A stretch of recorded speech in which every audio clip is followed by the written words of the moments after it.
BBA, BCA, BCom computer కోర్సులో 100% placement లభించే ఏకైక డిగ్రీ కాలేజ్ కూకట్పల్లిలోని I3 డిగ్రీ కాలేజ్ 8367215215. అలాగే నన్ను దృష్టిలో పెట్టుకుని నాకు చాలా కీలకమైన బాధ్యతలు ఉన్నాయి. ఇంతమందిని కలవాలి నేను. అందుకని మీరందరినీ దృష్టిలో పెట్టుకొని ఏం మాట్లాడదలుచుకున్నారో ఏమి కావాలో స్పష్టంగా చెప్పండి. మీరు నా కోసం పనిచేశాను, మీరు నన్ను గుర్తించండి. అలా కాకుండా మీరు మనస్ఫూర్తిగా మీ కోరిక చెప్పండి. నాకు ఇలాంటి పదవి కావాలని కోరుకున్నాను చెప్పండి. నాకు అది కమిటీకి ఇస్తాను. నేను ఆ కమిటీ కూడా కొన్ని నియమావళి పెట్టాను. నేను ఎలా చేశారు, ఏం చేశారు, పార్టీకి ఎంత చేశారు, కార్యకర్తలతో ఎలా మమేకమయ్యారు, ఇవన్నీ దృష్టిలో పెట్టుకొని వాళ్ళకి ఇవ్వాల్సిన గుర్తింపు ఆ బేరీ చేసుకుని ఇప్పించేస్తాను.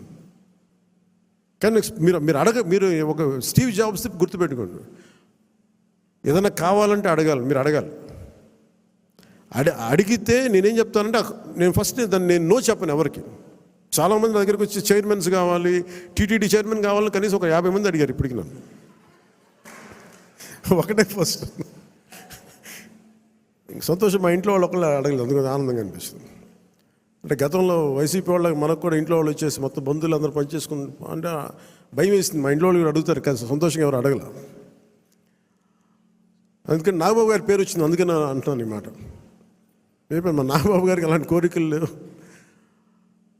ఆయన నిరాకారాన్ని ప్రార్థించే వ్యక్తి. ఎథీస్ట్ చెప్పను కానీ ఒక భగవంతుని విగ్రహారాధనని దాటి ఉండే వ్యక్తి, అసలు నిరాకారాన్ని పూజించే వ్యక్తి. అందుకని ఆయన పేరు ఎలా వచ్చిందని అనుకున్నాను.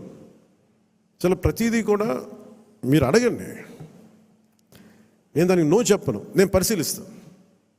ఒకవేళ ఇవ్వలేని పక్షంలో ఎందుకు ఇవ్వలేదో, ఏమి చేయగలమో నేను మనస్ఫూర్తిగా మీకు మనసు ఇప్పి మన నాయకుల ద్వారా చెప్పిస్తాను. లేదంటే కొన్ని పరిస్థితులు నేనే చెప్తాను.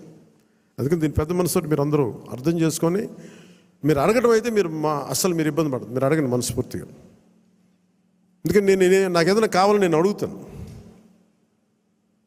కాదు నేను ఎప్పుడు నా స్వార్థాన్ని నేను ఏమడగను, నాకు పదవి అడగను. కానీ నేనేమంటానంటే నాకు ప్రధానమంత్రి గారిని అడుగుతాను. ఇప్పటిదాకా ఏం అడగలే ప్రధానమంత్రి గారిని, ఖచ్చితంగా అడుగుతాను. రాష్ట్ర 5 కోట్ల మంది ప్రజల కోసం అడుగుతాను. ఇప్పుడు స్టీల్ ప్లాంట్ని ప్రైవేటీకరణ చేయకుండా పాసిబిలిటీ ఉందా అడుగుతాను. అలాగే మనకి విశాఖలో రైల్వే లైన్ కావాలి, రైల్వే జోన్ కావాలి, అవన్నీ అడుగుతాను. అలాగే మనకి ఒక 20 లక్షల మందికి ఉద్యోగాలు రావాలని మన కూటమి ప్రభుత్వం అనుకుంటే దానికి తగ్గట్టుగా సర్వీస్ సెక్టర్ని ఎంత డెవలప్ చేయొచ్చు, ఇలాంటివన్నీ అడుగుతాను. పదవి అనేది మనకి బాధ్యత అవ్వాలి, కానీ అది ఒక ఫ్యాషన్ స్టేట్మెంట్, ఒక అలంకారం అవ్వకూడదు. ఎందుకంటే చాలామంది అడుగుతున్నప్పుడు నాకు ఉన్న ఇబ్బంది ఏంటంటే సబ్జెక్ట్ నాలెడ్జ్ లేకుండా. ఇప్పుడు నేను పొల్యూషన్ నేను తీసుకున్నా, కానీ అటవీ శాఖ తీసుకున్నా, పర్యావరణం తీసుకున్నా, పంచాయతీరాజ్ శాఖ తీసుకున్నా, నేను వచ్చి ఇప్పుడు నేర్చుకోలేదు. నేను కనిపించడం మీకు పొలిటికల్గా న్యూస్ లేదంటే ఒక నాయకుడిగా కనిపించవచ్చు, కానీ పబ్లిక్ పాలసీని చాలా లోతుగా అధ్యయనం చేసి వచ్చినవాడిని నేను లాస్ట్ 20 yearsలో. ఖాళీగా ఏం లేను నేను. సో అందుకు నాకు రివ్యూస్ నాకు తేలిగ్గా ఉంది. నేను అధికారంలో లేనప్పటికీ, పరిపాలన అనుభవం లేనప్పటికీ కూడా. అలాగే మీరు ఏదైనా అడిగేటప్పుడు కూడా మీ అనుభవంలోకి దగ్గరగా అడగండి. నాకు లేదు అంటే, నాకు భవిష్యత్తులో ఏదైనా కావాలంటే మీరు దానికి తగ్గట్టుగా సంసిద్ధం అవుతానంటే ఐఎమ్ ఓపెన్ ఫర్ ఇట్.